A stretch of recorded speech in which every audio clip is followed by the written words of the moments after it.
कि किसी भी मंदिर के अंदर बड़ी पुजारन कभी नहीं होती, मस्जिद के अंदर मौलवी कभी महिला नहीं होती, लेकिन बाबा साहेब की बदौलत है कि आज राजनीति और एडमिनिस्ट्रेशन पदों पर आज महिला विराजमान है। तो ऐसे बाबा साहेब को हम नमन करते हैं और ऐसे बाबा साहेब को हमें प्रणाम भी करना चाहिए। आते जाते जब भी आप यहाँ से गुजरे तो प्रणाम करें बाबा साहेब को।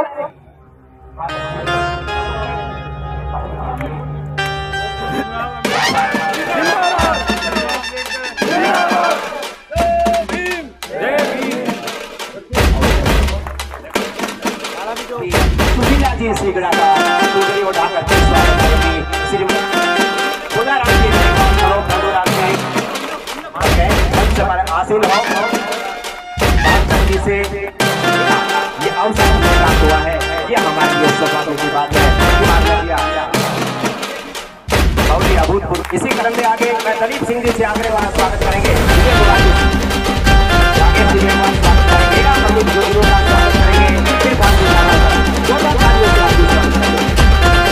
लेकिन मैं तो यही कहूंगा, समय को देखते हुए उन्होंने एक नारा दिया था कि समाज के लोगों शिक्षित बनो, संगठित रहो और संघर्ष करो तो निश्चित रूप से आप आगे बढ़ोगे।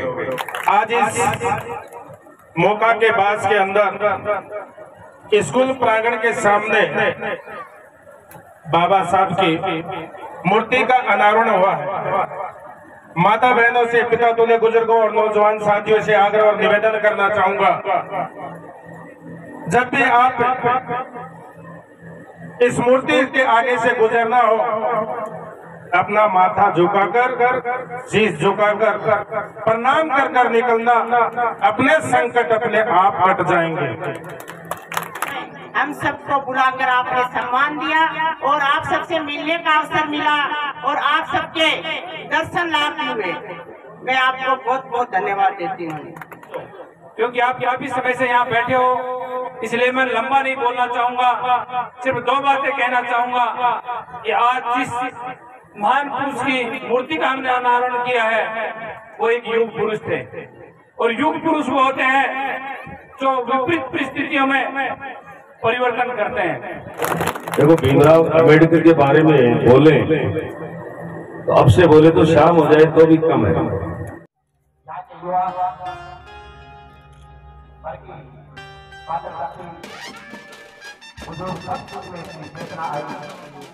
उन्होंने विचार किया कि बाबा साहब क्या परिभाषित की जाए और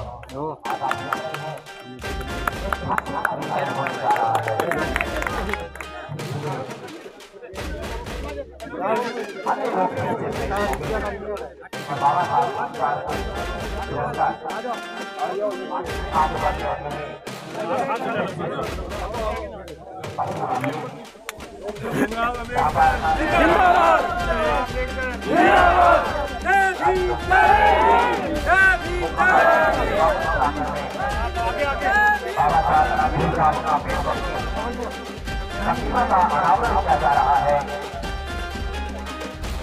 अम्बेडकर पार्क बना बहुत शानदार पार्क है, आप देख सकते हैं कितना अभूतपूर्व नजारा है। और हमारी जय भीम, जय भीम,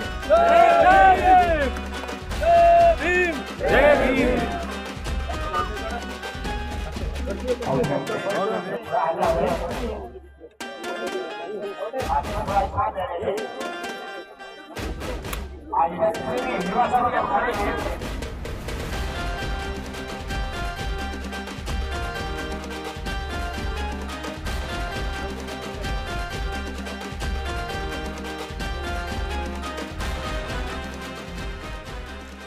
आज के अपने इस कार्यक्रम के मुख्य अतिथि अध्यक्ष महोदय और तमाम विशिष्ट अतिथियों का सफा पहना करके स्वागत करेंगे। सर्वप्रथम मैं आग्रह करूंगा माननीय दलीप सिंह जी, जिनकी प्रेरणा से ये इतना अभूतपूर्व कार्य संपन्न हुआ है, माननीय दलीप सिंह जी साफा पहनाकर आज के अपने इस कार्यक्रम के मुख्य अतिथि श्रीमान नरेंद्र कुमार जी खींचड़ का स्वागत करेंगे। जोरदार तालियों से आपके स्वागत करते रहेंगे। ये बड़े ऐतिहासिक पल है हम सबके लिए कि हमारे चहेते सांसद महोदय का साफा पहना करके स्वागत किया जा रहा है। साफा पहनाकर माल्यार्पण कर स्वागत करते हुए माननीय दलीप सिंह जी, जिनके प्रेरणा और अटूट ताकत, जिन्होंने युवाओं को, अपने ग्रामवासियों को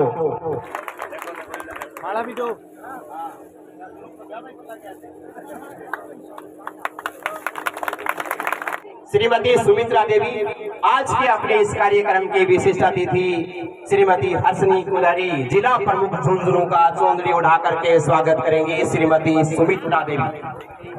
माननीय हर्षनी कुलारी जी का चौंदड़ी उठा करके स्वागत। देखो, राजस्थान की परंपरा है, ये पहचान है, जहां स्वागत के रूप में चौंदड़ी उठाकर गले बेचते हुए कितने अभूतपूर्व अपना जोरदार तालियां।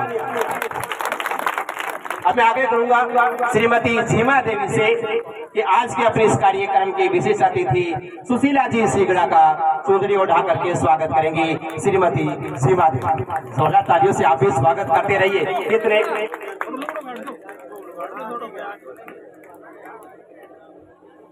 इसी क्रम में मैं आग्रह करूंगा खुदाराम जी मेघवाल सलोक खंडूराम से कि आज के अपने इस कार्यक्रम के विशेष अतिथि माननीय गिरधारी लाल जी खींचड़, पूर्व प्रधान पंचायत समिति अलसीसर का साफा पहना करके स्वागत करेंगे खुदाराम जी। जोरदार तालियों से आप स्वागत करेंगे।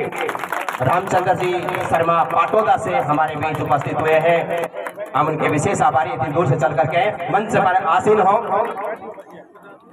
इसी क्रम में मैं आग्रह करूंगा भागचंद जी से कि आज के अपने इस कार्यक्रम के बाहर लाने वाले ये सेवाभावी जनप्रतिनिधि हैं, जिनका स्वागत करने का ये अवसर हमें प्राप्त हुआ है, ये हमारे लिए सौभाग्य की बात है। इसी क्रम में मैं अब आग्रह करूंगा सुनील कुमार जी महरिया से कि आज के अपने इस कार्यक्रम के विशेष अतिथि करके स्वागत करते हुए सुनील कुमार महरिया।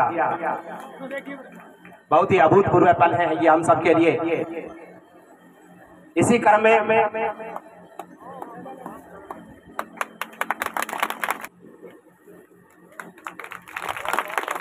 में आगे मैं दलीप सिंह जी से आग्रह करूंगा कि आज के अपने इस कार्यक्रम के विशेष अतिथि मोहर सिंह जी पंच का साफा पहना। इसी क्रम में मैं आग्रह करूंगा श्रीमान मालीराम जी से कि आज के अपने इस कार्यक्रम के विशेष अतिथि राजकुमार जी बसपा नेता का साफा पहना करके स्वागत करेंगे मालीराम जी।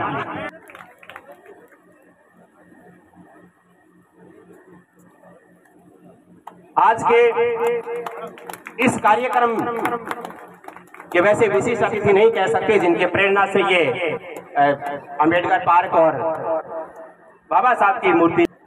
रोहितास जी का साफा पहनाकर स्वागत करेंगे शुभकरण जी सलोक फुलाराम। जोरदार तालियों से आप स्वागत करते रहिए, जिनका नाम पुकारा जा रहा है। बड़ी गर्मी अधिक है, समय अभाव देखते हुए अब मैं आग्रह करूंगा श्री राज स्वागत करेंगे हारून जी पार्टी का। जोरदार तालियों से आप स्वागत करते रहिए। अब मैं आग्रह करूंगा विजय कुमार जी से कि असगर जी पाड़ियान,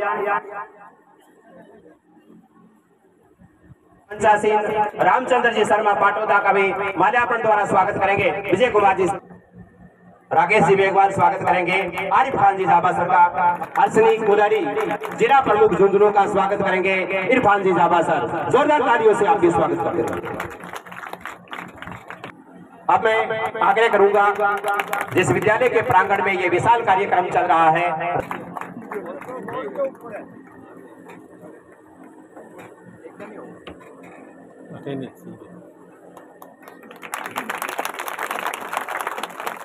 माल्यार्पण के इस विशाल कार्यक्रम में जाओगे कितना समय लगेगा।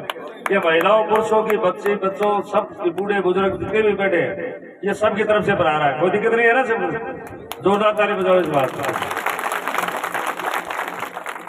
देखिए इतनी तेज गर्मी है, जिन सांसद महोदय की हम बात कर रहे हैं, अब जो भीमराव जी अपा ने दियो उन चीजा को फायदो लिया, आगे बढ़ा, सर्व समाज के साथ बढ़कर सर्व समाज को हित करा।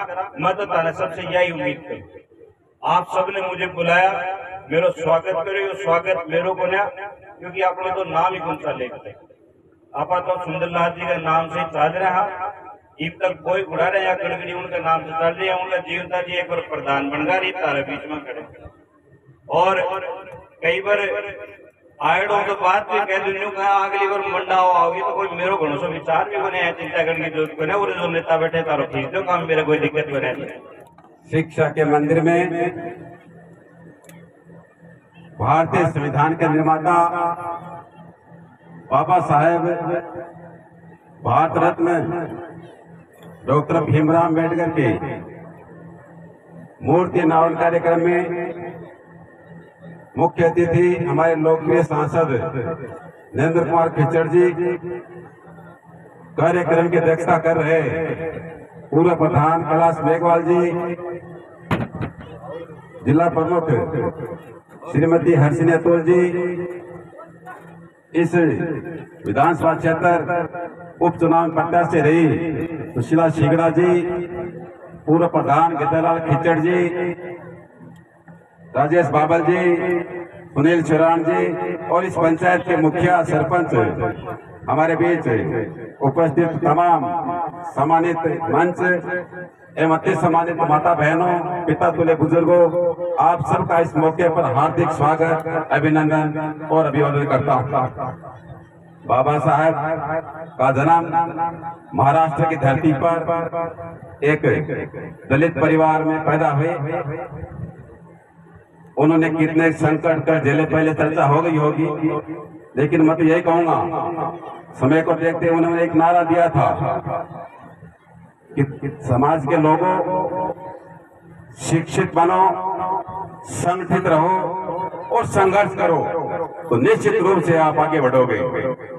शिक्षा रूपी शेरनी का तो दूध पिएगा वो दहाड़ेगा, तो जो शिक्षित बनेगा वो आगे बढ़ेगा। इस शुभकामना का बहुत बहुत धन्यवाद। मैं जिन्होंने इस मूर्ति में अपने कमाई का हिस्सा लगाया और ये सुंदर आयोजन किया, उस आयोजक समिति का मैं बहुत बहुत आभार प्रकट करता हूँ, बहुत बहुत धन्यवाद देता हूँ। जय हिंद, जय भीम। आज के इस कार्यक्रम के मुख्य अतिथि झुंझुनू के लोकप्रिय सांसद आदरणीय नरेंद्र जी खच्चर, झुंझुनू देश आजाद होने से पहली बार जिला प्रमुख श्रीमती अर्चनी कोलेरी जी, 4 बार प्रधान रही, 2019 के उपचुनाव में प्रत्याशी आदरणीय श्रीमती सुशीला जी शिगड़ा, भारतीय जनता पार्टी झुंझुनू के उपाध्यक्ष आदरणीय प्यारेलाल जी, बड़े भाई राजेश जी बाबल, बड़े भाई सुनील जी शोरा, अलसीजत पंचायत के सरपंच बड़े भाई अरुण जी भाटी, राजगढ़ से मनोज जी, रामचंद्र जी, असगढ़ जी, पहाड़ियान साहब, सम्मानित मंच और मंच के सामने विराजमान माता बहने, पिता दूल्हे बुजुर्ग और नौजवान साथी,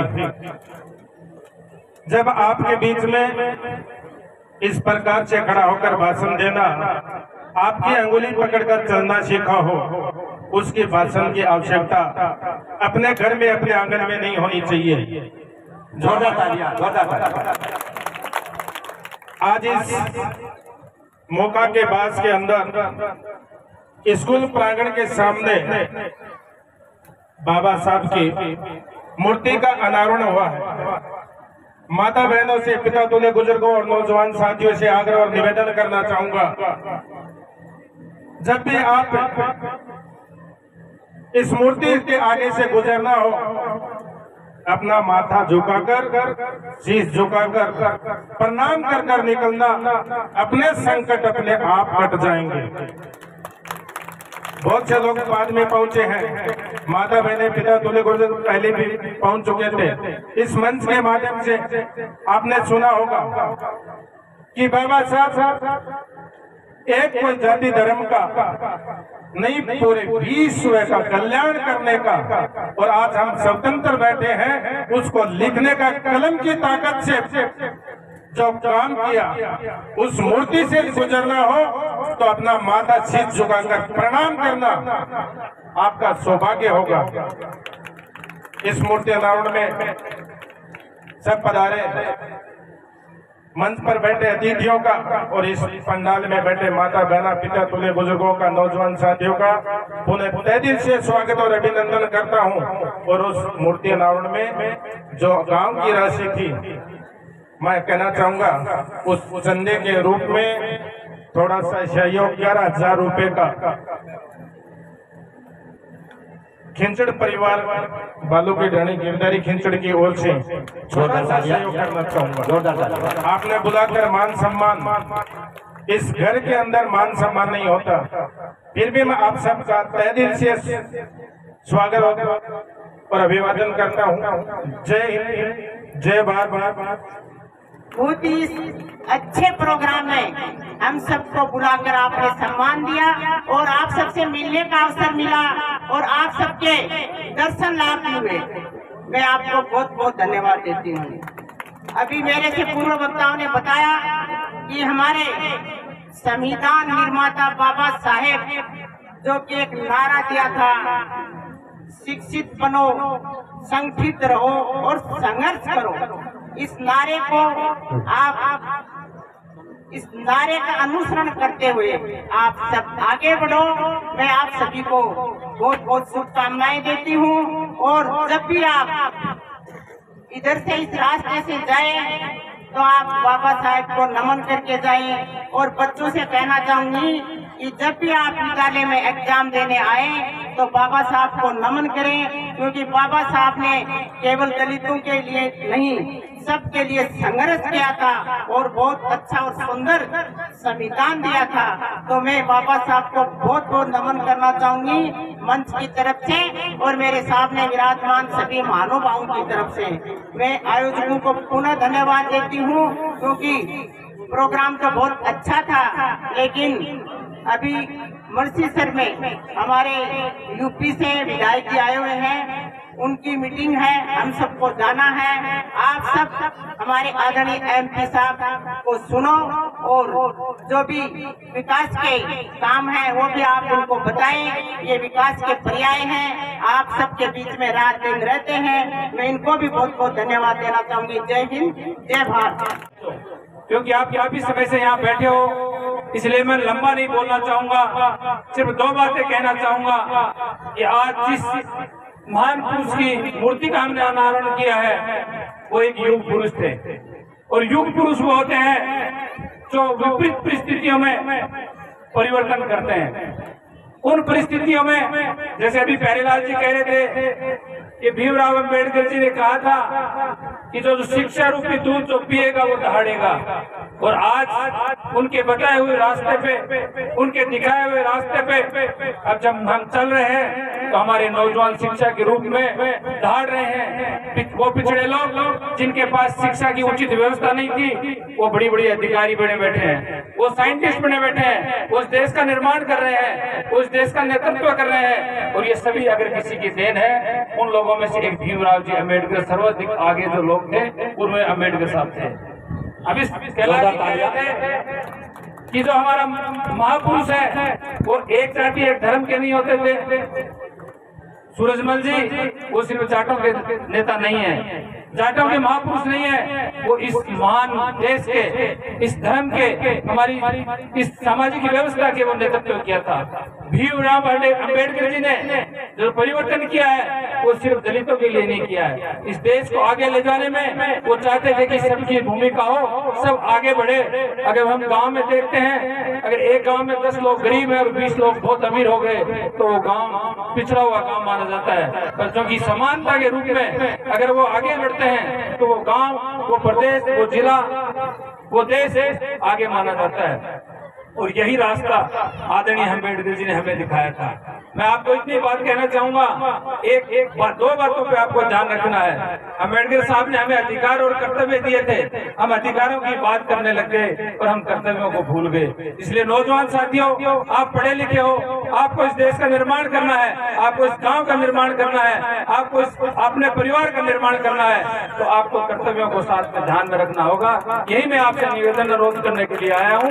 एक बार मैं अम्बेडकर साहब को हृदय के गहराइयों से उनको नमन करता हूं, क्योंकि जब हम पढ़ते थे तब से लेकर उनके आदर्शों को हम लेकर, जब छात्र राजनीति में थे, जब हम संघर्ष करते थे, तो अम्बेडकर, चौधरी चरण सिंह और हमारे जितने भी महान पुरुष थे, उनकी बातों को हम नौजवानों में कहते थे और नौजवानों में उनको आगे बढ़ाने का काम करते थे। इसलिए हमें अम्बेडकर साहब ने इतनी ताकत, लड़ने की ताकत दी है, आगे चलने की ताकत दी है, वो आप सब नौजवानों में भी हो और हम आगे बढ़े। एक बार पुनः दलीप जी और उनकी तमाम टीम को जो एक सुंदर बगीचा, एक सुंदर मूर्ति का अनावरण किया है, और तमाम संपूर्ण काम को मैं बधाई और शुभकामनाएं देना चाहता हूं। और शुभकामनाएं आदरणीय मैं MP साहब को इस बात के लिए देना चाहूंगा कि आपने कुंड का निर्माण भी किया, आपने कमरों का निर्माण भी किया है, आपने सरपंच साहब ने भी अपने बजट से, प्रमुख जी ने भी अपने बजट से इस पंचायत में जो संसाधन उपलब्ध कराए हैं, आपको भी, क्योंकि पंचायत का आप सभी लोग बैठे हैं, आपको भी बहुत बहुत शुभकामनाएं, बहुत बहुत बधाई, धन्यवाद। जय हिंद, जय भारत। मुझे पता है कि 2 घंटे हो गए आप सभी यहाँ विराजमान हैं, मैं भी आपके साथ बराबर आपसे मिलती रही महिलाओं से, लेकिन आज मेरे से पूर्व वक्ताओं ने जो बात कही है मैं उस बात को नहीं दोहराऊंगी, लेकिन इतना कहना चाहूंगी कि बाबा साहेब ने कॉन्स्टिट्यूशन का निर्माण किया है तो उसका उद्देश्य क्या है ये हमें पता है, लेकिन उस उद्देश्य को हम युवाओं को प्रेरणा लेनी चाहिए कि वो उद्देश्य हमारे लिए है कि आज समाज में समानता का अधिकार अगर किसी ने दिया है तो वो बाबा साहेब ने दिया है। मानवता को समानता से जीने का अधिकार हमारे भारत में किसी ने दिया है तो वो बाबा साहेब ने दिया। जोरदार तालियां, जोरदार तालियां। आज मेरे समक्ष मेरी बहनें विराजमान हैं, माताएं हैं, बहनें, आप सभी को मैं एक बात कहना चाहूंगी कि किसी भी मंदिर के अंदर बड़ी पुजारन कभी नहीं होती, मस्जिद के अंदर मौलवी कभी महिला नहीं होती, लेकिन बाबा साहेब की बदौलत है कि आज राजनीति और एडमिनिस्ट्रेशन पदों पर आज महिला विराजमान है। तो ऐसे बाबा साहेब को हम नमन करते हैं और ऐसे बाबा साहेब को हमें प्रणाम भी करना चाहिए। आते जाते जब भी आप यहाँ से गुजरे तो प्रणाम करें बाबा साहेब को। और मेरी महिलाओं को विशेष कर से जब मैं मिली तो मैंने उनसे एक ही बात कही कि माताएं बहनें, आपको कोई भी काम हो, आपको यहाँ बैठे किसी भी पुरुष की आवश्यकता नहीं है, जरूरत नहीं है, सीधे आप मुझसे मिले, कोई भी काम हो जो मैं विकास के कार्य अपने जिला परिषद से करवा सकूं तो निश्चित रूप से करवाने का पूर्ण प्रयास रहेगा मेरा और आपके साथ खड़ी मिलूंगी, ये वादा भी है मेरा। इतना ही कहते हुए मैं ज्यादा समय नहीं लूंगी। धन्यवाद। जय हिंद, जय भारत, जय भीम। आप लोगों ने बुलाया, मान सम्मान दिया, इसके लिए आपका बहुत बहुत धन्यवाद और आभार। ये मान सम्मान हमारा नहीं, आप लोगों का है, तो बनाने में आप लोगों का सहयोग रहा है हमेशा, प्रधान से लेकर सांसद तक आपका सहयोग रहा, इसलिए आपका अधिक स्वागत है, अभिनंदन है। बनाने वाले महान होते हैं, बनने वाला महान नहीं होता, बनने वाला एक जरूर होता है। तो मैं पूरा आपका हार्दिक स्वागत करता हूँ, अभिनंदन करता हूँ और हमेशा ऐसा सहयोग बना रहे, इसकी आशा और पूर्ण विश्वास करता हूँ। आपने ये पगड़ी बनाई है, इसकी मैं इज्जत करता हूँ, आप इसकी सुरक्षा रखना। जोरदार तालियां। देखो, भीमराव अम्बेडकर के बारे में बोले तो अब से बोले तो शाम हो जाए तो भी कम है। जिस परिवार से भीमराव अम्बेडकर निकला, हमें सभी को प्रेरणा लेनी चाहिए। कोई जाति विशेष से संबंध नहीं है इस बात का। और भीमराव अम्बेडकर लिए कह रहे सबका, ये सबका है। इन्होंने सब पूरे भारत के लिए काम किया, पूरा भारत मानता है। लेकिन मैं ये कह सकता हूँ, भीमराव अम्बेडकर का आज तक जो सरकार पीछे रही थी मोदी जी से आने से पहले या अटल बिहारी प्रधानमंत्री से बनने से पहले, कोई बहुत कम जानते थे। इनको भारत रत्न दिया, भारत रत्न दिया जाता है, आपको पता कब दिया जाता है? इतने दिन इनको खत्म हुए हो गए थे, इसमें अटल बिहारी वाजपेयी जब प्रधानमंत्री बने, जब इनको भारत रत्न दिया गया। और उसके बाद मैं आपको कहना चाहता हूँ, मैं दिल्ली आपने भेजा, शासन बन करके गया, दिल्ली के अंदर इनका भवन भी नहीं है। जगह जगह अम्बेडकर भवन मिल जाएंगे, दिल्ली में इनका अम्बेडकर भवन नहीं था। पहली बार आदरणीय मोदी जी ने अम्बेडकर सभागार बनाया, सबसे जोरदार तालियां बनाया, जिसमें हमारी मीटिंगें होती है एमपी की, हम बैठते हैं उसमें, उसका नाम है अम्बेडकर सभागार। पहली बार बना दिया। और आप देखिए, जहाँ अम्बेडकर जी ने पढ़ाई करी विदेशों में, वहाँ उनकी यादगार में वहाँ भवन बना गया कि अम्बेडकर जी इस भवन में, इस मकान में पढ़ते थे। ये मोदी जी की देन। और आप लोगों ने सुना भी होगा, जब मोदी जी बने उसके बाद में विपक्ष ने कहा कि हमारे पास अम्बेडकर जी थे, इनको भी छीन करके ले गई। ये शब्द है, लिखित में है, आप देख सकते हैं। और अब थोड़े दिनों बाद में, इस चुनाव के बाद में एक और कुछ कहने वाले हैं कि हमारे पास मायावती थी, उसको भी ले गए। ये कहने वाले हैं जल्दी ही। आपने देखा नहीं, विपक्ष एक हुआ मोदी जी को हटाने के लिए। विपक्ष एक, जाओ मोदी जी को हटाओ। मोदी जी ने देश का क्या बिगाड़ा है? मोदी जी ने भारत को कहाँ मान सम्मान दिलाया? विदेशों में दिलाया कि नहीं दिलाया? आज तक किसी ने नहीं दिलाया। उसके लिए सारे एक हो रहे हैं। और मायावती ने क्या कहा? इसमें हमें आपके साथ नहीं है। ये शब्द कहने वाली मायावती है। और ये सत्य है, जो देश का प्रधानमंत्री होता है और जिसके नेतृत्व में देश आगे बढ़ता है, वो हम सब भारतीय सौभाग्यशाली हैं। हमारे देश का ही विदेशों में मान सम्मान नहीं बढ़ाया, विश्व में मान सम्मान नहीं बढ़ाया, बल्कि भारतीयों का भी मान सम्मान बढ़ाया है। आपको पता है, हमारे तिरंगे झंडे का भी मान सम्मान बढ़ाया है। अम्बेडकर जी के जो सिद्धांत थे, जो नियम थे, संविधान थे, इन पर चलने वाला पहला भारतीय है तो वो नरेंद्र मोदी है। मैं खाऊंगा न खाने दूंगा, भ्रष्टाचार के पक्ष में नहीं थे। और वो भी मोदी है जो न खाता है न खाने देता है। और भारत के लिए आपको पता किन परिस्थितियों में पढ़ करके आए थे, और पढ़ करके आने के बाद भी यहाँ मान सम्मान नहीं हुआ। इन्होंने वकालत की बम्बई में उनको मकान भी नहीं दिया गया, फिर भी वकालत करते रहे। केवल एक ही भावना थी, सबसे ज्यादा कोई देश प्रेम की भावना थी तो अम्बेडकर जी में थी। वो देश प्रेमी थे।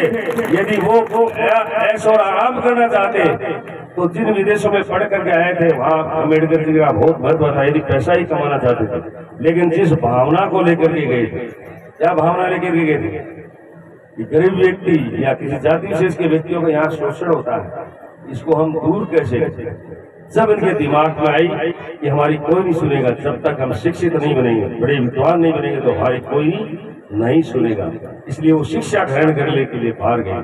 चलती फिरती अलमारी के लिए कहा गया कि सबसे ज्यादा पुस्तकालय में होती हैं, वो इनके पास थी। इसी आज तक नहीं हुआ। जितनी डिग्रियां अम्बेडकर जी के पास थी, उतनी भारत में कोई ऐसा व्यक्ति नहीं है जितनी इसके पास डिग्री थी। वो क्यों ली डिग्री? वो इसीलिए कि भारत देश में जो निवासी हो मेरी ऐसे नहीं मानेंगे जब तक मेरे पास कोई ऐसी योग्यता नहीं होगी। जब आए ये वापस और संविधान भी लिखा, आज वही संविधान चल रहा है। संविधान में बहुत से लोगों ने शोषण किया, लेकिन कुछ पार्टियों ने ऐसे लिखे हैं संविधान में, तरह के ऐसे बदलाव कर दिए लोगों ने पीछे कि जिनसे इनके संविधान में भी और हमारे को दिक्कत आई है। लेकिन पहला व्यक्ति है जिसने संविधान लिखा, 2 वर्ष 11 माह से 18 दिन लगे थे इसको लिखने। आज इन्हीं के नेतृत्व में, उसी संविधान के तहत हम सब कुछ ये कर रहे हैं। पहला व्यक्ति है जो गरीब रह करके सहन करके इतना भारत के लिए कुछ करके गए। और इनके सिद्धांतों पर चलना चाहिए। और मोदी जी चलते हैं इनके सिद्धांत पर, हर जगह इनका महत्व देते हैं। आज अम्बेडकर जी की मूर्ति लगी है, ये सब कह रहे हैं, सही कह रहे हैं, हमें शीश झुका करके उनको नमन करना चाहिए जब भी उनसे जाते हैं। मन में हमारी भावना ऐसी होनी चाहिए, जब भी कहा शिक्षित बनो। जब तक हम शिक्षित नहीं बनेंगे, जब तक हमारी सारी चीजें समझ में नहीं आ सकती। वोट का अधिकार देना है, लेकिन ये समझ में नहीं आता कि किसको देना है। वोट जाति पाति का नहीं है, जो भारत का विकास करता है, जो हमारे प्रदेश का विकास करता है, उस पार्टी को देना चाहिए और उसको देना चाहिए, ये इनका कहना है। इन्होंने 2-3 चुनाव लड़े और जो पार्टियां थी उन्होंने इनको हराया था, कभी इनको बड़ा नहीं बनने दिया, कभी इन्होंने उनको मान सम्मान नहीं दिया, इन्होंने भाग रतन नहीं दिया। लेकिन आपसे जो चीजें हैं वो छुपी हुई नहीं है। आप लोगों ने ये मूर्ति रखी है, निश्चित रूप से जो युवा वर्ग या छोटे बच्चे हैं वो जरूर पूछेंगे कि ये मूर्ति किसकी है। ये डॉक्टर भीमराव अम्बेडकर की है। ये क्यों लगी वो पूछेंगे तो हम बताएंगे कि डॉक्टर भीमराव अम्बेडकर इस तरह से थे, उन्होंने संविधान लिखा, संविधान के निर्माता थे और ये हमारे एक तरह से देश प्रेमी थे। कठिनाइयों में यहाँ रहने का सिद्धांत ही इनका ये था, ये देश प्रेमी थे, नहीं देश छोड़ करके अन्य जगह जाकर के बड़े ही आराम से रह सकते थे, लेकिन ये देश में जताना चाहते थे। और सब लोगों को उन्होंने संदेश भी दिया कि शिक्षित बनो और संगठित भी रहो और संघर्ष करो। ये संघर्ष का नतीजा है। आज संघर्ष करना चाहिए, इनसे प्रेरणा लेनी चाहिए। तो आप लोग इकट्ठे हुए इस तरह का प्रोग्राम किया है, ये भावना कैसी जगी, उनको भी मैं बहुत बहुत धन्यवाद देना चाहता हूँ। मैं आपको बताना चाहता हूँ, पहली मंडावा विधानसभा क्षेत्र में तो डॉक्टर भीमराव अम्बेडकर की मूर्ति लगाने वाला है, वो आपके सामने आपका शासन करा, मैंने लगाई है भोजासर के अंदर। जोरदार तालियां। आपने देखा होगा कितनी साल भोजासर के अंदर पहली मूर्ति मैंने लगाई, कितनी साल हो गई उसको, लगभग 15 साल हो गई या 10 से ऊपर ही हो गई, 10 और 15-20। ग्रामीण चौक है, उसमें मैंने उन्होंने बात की और मैंने वहां लगाई। हमें इनसे बहुत प्रेरणा मिलती है। तो डॉक्टर भीमराव अम्बेडकर के बारे में जितना बोले उतने बोल सकते। लोग इस तरह की घृणा करते थे, इन्होंने दिखाया घर में पैसा नहीं, कुछ नहीं, उसके बाद में भी कितनी शिक्षा ग्रहण की और आगे